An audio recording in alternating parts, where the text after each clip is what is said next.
So Declan had this toothbrush that quit working, and we decided to tear it apart yesterday, and we found the motor that was in it. So I had the idea to make this car for him. And so I 3D printed the body and the wheels. Basically, as a single cell lipo with a voltage regulator, and then just a switch on it to turn the motor on and off. He seems to love it so far.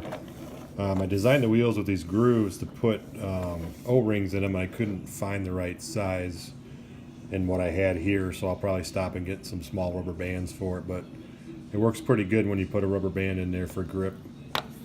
It's pretty fast, but we can control the voltage with that regulator. But he seems to be enjoying it. Ready? Ready. Set. Go.